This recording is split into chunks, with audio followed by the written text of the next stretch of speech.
First of all, what's the big difference between being a politician and being a diplomat?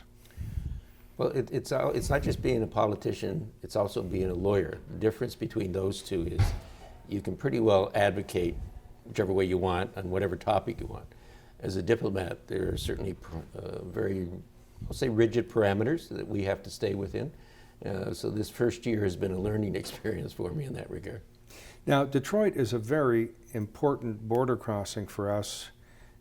Just give us some of the statistics, the daily crossings of people who live in one country and work in another, the trade, the number of cars, anything that comes to mind.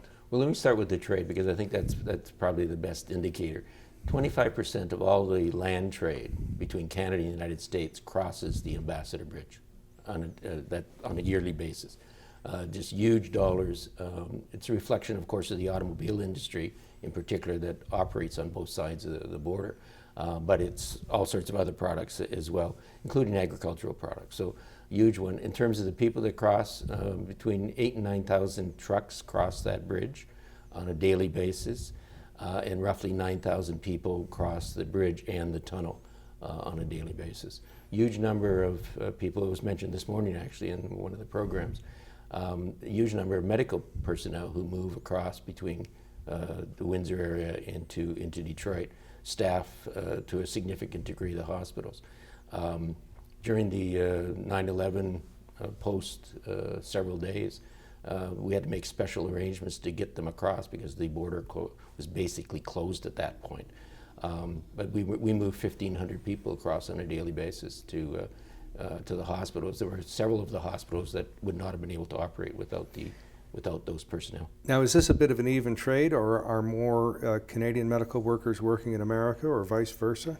The medical personnel is almost all Canada to the United States, particularly nurses. A large number of those are nurses. Because of a shortage in America? Well, I like to argue that's because we train our nurses better than they do on the U.S. side. I'm sure you do, but what's the real reason? No, it is because of the shortage. We actually are producing more nurses than on a per capita basis than the U.S. is.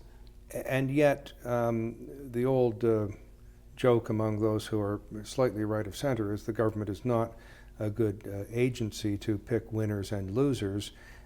We do things like train up 300 nurses and then 2 years later fire 500. How is it that we ended up on the right side of that guessing game? I think it's mostly the history.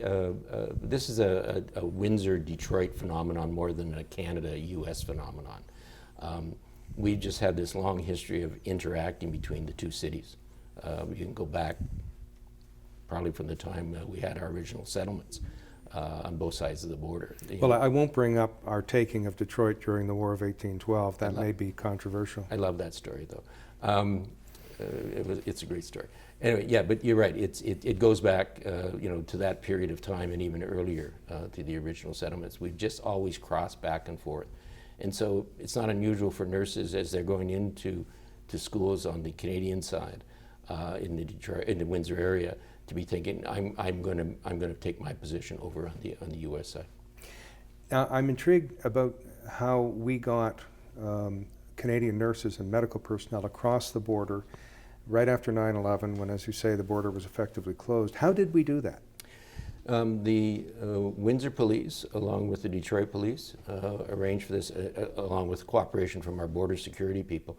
And what we were doing was we were having school buses about 5 miles out from the crossing. All of this happened at the tunnel, because most of the nurses are in hospitals that are in the downtown area in Detroit. So we put them on the buses, and then they were just escorted by police right through to the tunnel. And were allowed through, went through the normal screening, but were allowed through. But we were doing 1,500 a day for, I think it was the better part of 2 weeks. Now, if you've ever seen a movie, you'd know the antidote would be to smuggle someone who looked like a nurse onto the bus. Were these people screened? As far as I know, not. Most of them were some of them were in uniforms, most of them were just in regular clothes. They would have known each other, though, so it would have been difficult for someone to penetrate that. And again, the police were monitoring it, getting on the buses, and then when they got down to the actual crossing, the normal process would have been invoked at that time. Now, the reason I ask is the Mackenzie Institute is interested in safety and security and all its ramifications, hence this conference. But for example, I looked at the Windsor Urban Emergency Plan. The Detroit one I don't think existed, but if it did, the emergency manager had left office and not been replaced, and Detroit is in rough financial state, as you know.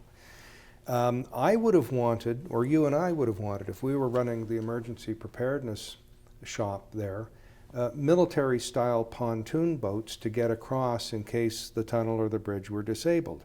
We would have a mutual aid agreement between those two cities. We don't have that there. We don't have it Vancouver, Seattle. We don't have it Calais, St. Stephen. Right. That's a level of cooperation that seems to me should be a natural. Is that on your agenda?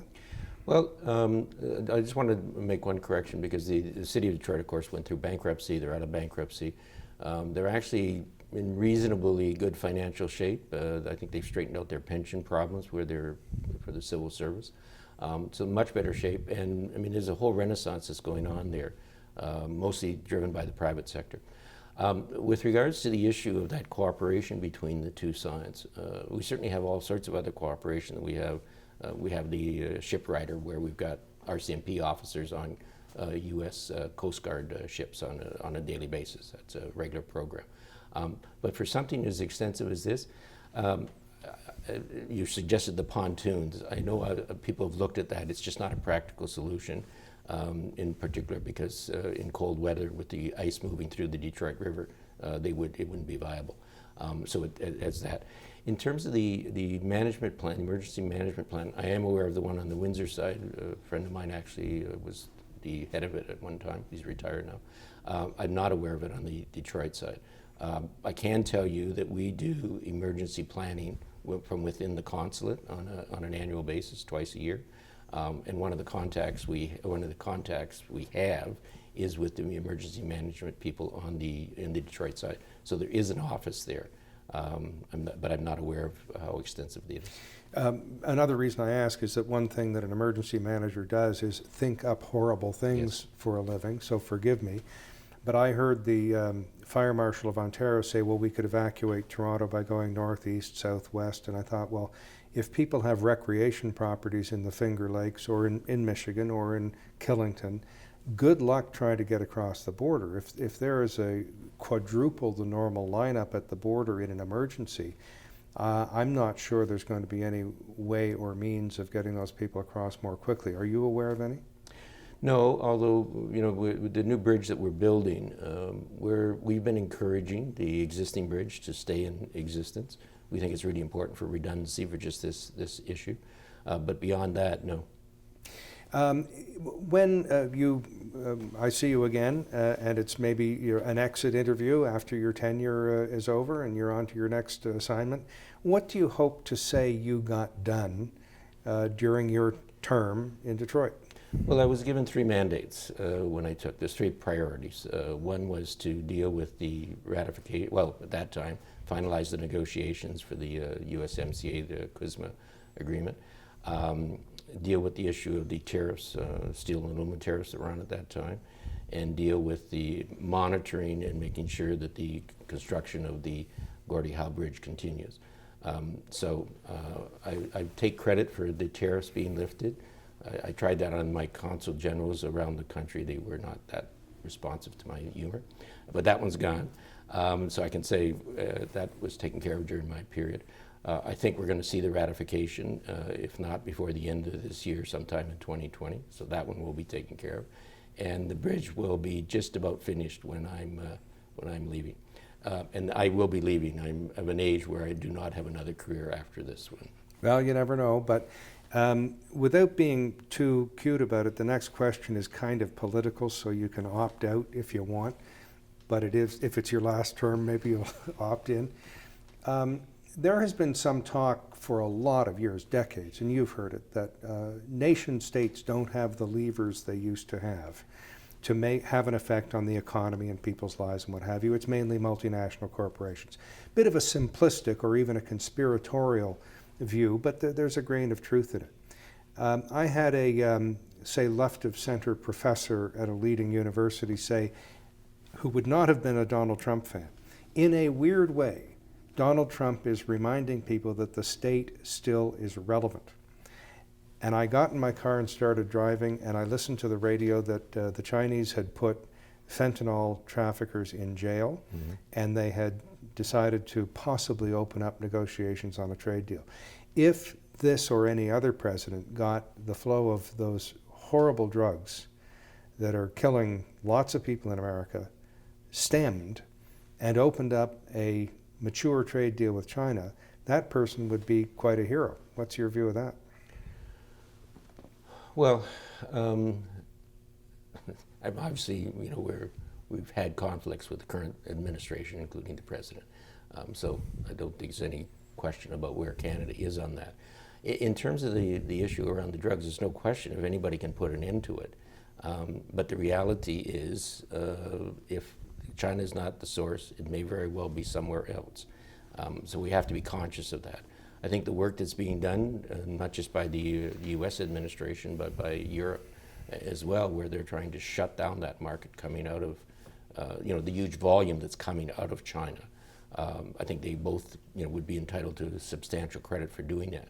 But I don't think we can see it as a final and be-all solution. It's not, because there will be other sources that will develop, some of it coming out of South America potentially. Well, I think I know how hard politicians work, having worked with some, and how hard diplomats work, having worked with some. And I'm also aware of the good jokes about politicians and diplomats, and so are you. So I'll just say thank you for your service on 2 counts. Thank you for doing this.